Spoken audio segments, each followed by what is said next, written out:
वंदे मातरम को लेकर लोकसभा में पीएम ने कांग्रेस को घेरा। बोले कांग्रेस तुष्टीकरण के लिए वंदे मातरम से समझौता करने में रही कामयाब। मोदी का कांग्रेस पर बड़ा आरोप। कहा कांग्रेस ने वंदे मातरम के टुकड़े किए। वंदे मातरम जैसी पवित्र भावना को इन्होंने विवादों में घसीटा। इस मंत्र के साथ विश्वासघात और अन्याय क्यों हुआ? मोदी बोले वंदे मातरम को लेकर जिन्ना के विरोध का नेहरू ने समर्थन किया। उन्होंने कहा कि वंदे मातरम से मुस्लिम परेशान हो सकते हैं। बंटवारे को लेकर भी मोदी ने कांग्रेस पर हमला बोला। कहा कांग्रेस ने मुस्लिम लीग के आगे घुटने टेके, इसी के चलते देश का बंटवारा हुआ। वंदे मातरम के 150 साल पूरे होने पर लोकसभा में पीएम मोदी ने बहस की शुरुआत की। कहा वंदे मातरम के 150 वर्ष का साक्षी होना गर्व की बात। इस मंत्र ने आजादी के आंदोलन को ऊर्जा दी। पीएम मोदी बोले वंदे मातरम के मंत्र ने आजादी दिलाई। इस मंत्र ने त्याग और तपस्या का मार्ग दिखाया। वंदे मातरम की यात्रा अनेक पड़ावों से होकर गुजरी। मोदी बोले वंदे मातरम के 50 साल हुए तो देश गुलाम था। जब 100 साल हुए तो देश आपातकाल में था। उस समय संविधान का गला घोटा गया था। संसद में पीएम बोले अंग्रेज बौखलाए हुए थे तब वंदे मातरम लिखा गया। बंकिम दा ने वंदे मातरम लिखकर ईंट का जवाब पत्थर से दिया। पीएम मोदी बोले वंदे मातरम सिर्फ आजादी की लड़ाई का मंत्र नहीं, ये मातृभूमि को मुक्त कराने की लड़ाई थी। इस मंत्र में आजादी का जज्बा था। लोकसभा में पीएम बोले वंदे मातरम हर भारतीय का संकल्प बना। ये मंत्र महान सांस्कृतिक परंपरा का आधुनिक अवतार। मोदी बोले वंदे मातरम भारत के सामर्थ्य का परिचय। इस मंत्र में भारत की संस्कृति के पुनर्जन्म का संकल्प था। संसद में मोदी बोले अंग्रेजों ने बांटो और राज करो का रास्ता अपनाया। बंगाल को अपनी प्रयोगशाला बनाया। 1905 में बंगाल विभाजन कर भारत को कमजोर करने की कोशिश की। वंदे मातरम जैसी रचना से अंग्रेज डर गए। पीएम बोले वंदे मातरम ने अंग्रेजों की नाक में दम कर दिया था। उन्हें इस गीत के शब्दों से डर लगता था। प्रधानमंत्री ने संसद में कहा वंदे मातरम स्वतंत्रता, बलिदान और ऊर्जा का मंत्र था। आजादी के दीवाने वंदे मातरम कहते हुए फांसी पर झूल गए थे। दुनिया में वंदे मातरम जैसा भाव का कोई गीत नहीं हो सकता। लोकसभा में चर्चा के दौरान राजनाथ सिंह ने कांग्रेस पर बड़ा हमला बोला। कहा कांग्रेस ने वंदे मातरम को छल किया, वंदे मातरम को अपेक्षित और खंडित किया। राजनाथ सिंह बोले दुनिया की कोई ताकत वंदे मातरम को कम नहीं कर सकती। वंदे मातरम पर चर्चा के दौरान प्रियंका गांधी का सरकार पर हमला। कहा बंगाल चुनाव की वजह से वंदे मातरम पर बहस। प्रियंका गांधी ने वंदे मातरम पर चर्चा पर सवाल उठाए। कहा वंदे मातरम पर बहस की जरूरत नहीं, वंदे मातरम देश की आत्मा का हिस्सा। प्रियंका गांधी ने वंदे मातरम पर सवाल उठाने को महापुरुषों का अपमान बताया। कहा कांग्रेस ने वंदे मातरम को राष्ट्रगीत घोषित किया। लोकसभा में अखिलेश ने बीजेपी पर निशाना साधा। बोले वंदे मातरम सिर्फ गाने के लिए नहीं, निभाने के लिए भी। आज के दरारवादी देश को तोड़ना चाहते हैं। अखिलेश के नाम लिए बिना बीजेपी को राष्ट्रवादी पार्टी कहा। लोकसभा में बोले ये राष्ट्रवादी पार्टी नहीं, राष्ट्रविवादी पार्टी। अखिलेश बोले एक रंगी पार्टी वाले बताएं आजादी के बाद भी उन्होंने देश का तिरंगा क्यों नहीं फहराया। जो आजादी के लिए लड़े नहीं वो वंदे मातरम को क्या समझेंगे। लोकसभा में सपा प्रमुख बोले आज कुछ भी लोग विभाजन के रास्ते पर हैं। गलत लोगों की मंशा देश समझता है। अखिलेश ने बीजेपी पर निशाना साधा। कहा सत्ता पक्ष हर चीज को अपना बनाना चाहती है। जो महापुरुष उनके हैं नहीं, उनको अपनाना चाहती है। लोकसभा में पीएम के भाषण पर कांग्रेस नेता गौरव गोगोई बोले मुस्लिम लीग वंदे मातरम का विरोध किया था। हमारे नेता मौलाना आजाद को वंदे मातरम पर कोई आपत्ति नहीं थी। गौरव गोगोई का बड़ा दावा। बोले हिंदू महासभा ने वंदे मातरम की आलोचना की। कांग्रेस हिंदू महासभा या मुस्लिम लीग के नहीं, वंदे मातरम के मूल भाग से चलती है। लोकसभा में गोगोई बोले वंदे मातरम ब्रिटिश शासन के विद्रोह का गीत था। ये गीत हम अंग्रेजों को बताना चाहते थे कि हम झुकेंगे नहीं। वंदे मातरम को लेकर बीजेपी नेता संबित पात्रा ने नेहरू पर निशाना साधा। बोले नेहरू ने वंदे मातरम से कई लाइनें हटाई।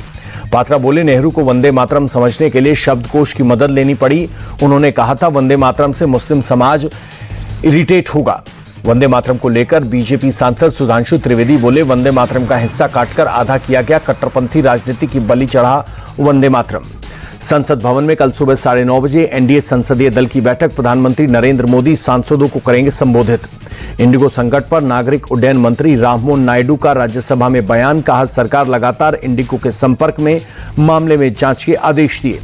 मंत्री राममोहन नायडू बोले इंडिगो की समस्या उसकी ऑपरेशनल गलती से हुई। एयरलाइन रोस्टर मैनेजमेंट नहीं संभाल पाई। राज्यसभा में उड्डयन मंत्री बोले पायलटों और सिस्टमों की सुरक्षा को लेकर सरकार प्रतिबद्ध। इंडिगो को नियमों का पालन करना होगा। इंडिगो संकट का मामला सुप्रीम कोर्ट पहुंचा, कोर्ट ने तुरंत सुनवाई से किया इनकार। सीजीआई बोले, गंभीर मामला, सरकार ने समय पर संज्ञान लिया, अभी हम दखल नहीं देंगे। दिल्ली हाईकोर्ट पहुंचा इंडिगो संकट मामला, जनहित याचिका दाखिल, सरकार और एयरलाइन को निर्देश जारी करने की अपील, बुधवार को होगी सुनवाई। देश में आज भी इंडिगो की 500 से ज्यादा उड़ानें रद्द, यात्रियों को अब तक 827 करोड़ रुपए का रिफंड। इंडिगो सीईओ पीटर एल्बर्ग से पूछताछ कर सकता है डीजीसीए। इंडिगो संकट के बीच दिल्ली एयरपोर्ट ने एडवाइजरी जारी की, यात्रियों को एयरपोर्ट पहुंचने से पहले फ्लाइट स्टेटस चेक करने की सलाह दी।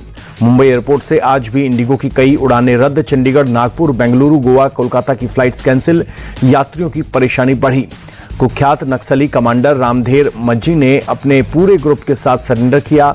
छत्तीसगढ़ के बरकट्टा में हथियारों के साथ पुलिस के सामने आत्मसमर्पण किया। मज्जी के मर्डर के बाद महाराष्ट्र मध्य प्रदेश छत्तीसगढ़ नक्सल मुक्त। हिडमा के लेवल का नक्सली रामधेर मज्जी पर घोषित था 1 करोड़ का इनाम। लखनऊ में सीएम योगी ने जनता दरबार लगाया, एक एक कर लोगों की फरियाद सुनी। मुख्यमंत्री योगी ने मुरादाबाद जिले में जनप्रतिनिधियों के साथ बैठक की, विकास कार्यों का जायजा लिया। सीएम योगी आदित्यनाथ ने प्रदेशवासियों के नाम लिखी चिट्ठी, बोले प्रदेश की सुरक्षा, कानून व्यवस्था हमारी प्राथमिकता। सीएम योगी बोले, अवैध रोहिंग्या बांग्लादेशी घुसपैठियों के खिलाफ निर्णायक कार्रवाई हो रही है, पहचान के बाद ही किसी को काम पर रखें, प्रदेश की सुरक्षा हम सबकी सामूहिक जिम्मेदारी।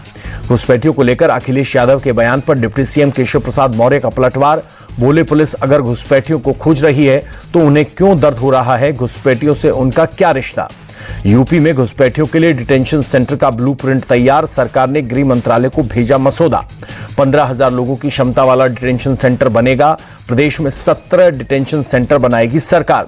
गाजियाबाद दौरे पहुंचे उप मुख्यमंत्री ब्रजेश पाठक ने कहा, एसआईआर के संबंध में एक गहन समीक्षा बैठक हुई, सभी बूथ पर हमारे कार्यकर्ता जा रहे हैं। ब्रजेश पाठक ने विपक्ष पर जमकर साधा निशाना, बोले बिहार में वो जंगल राज के कारण हारे और उत्तर प्रदेश में भी वो लोग समाजवादी पार्टी के गुंडेराज को नहीं भूले हैं। भोपाल में लव जिहाद पीड़ित की घर वापसी, शुभम और अमन खान बने शख्स की घर वापसी। भोपाल में गुफा मंदिर में मंत्रोच्चार के बीच हुई घर वापसी।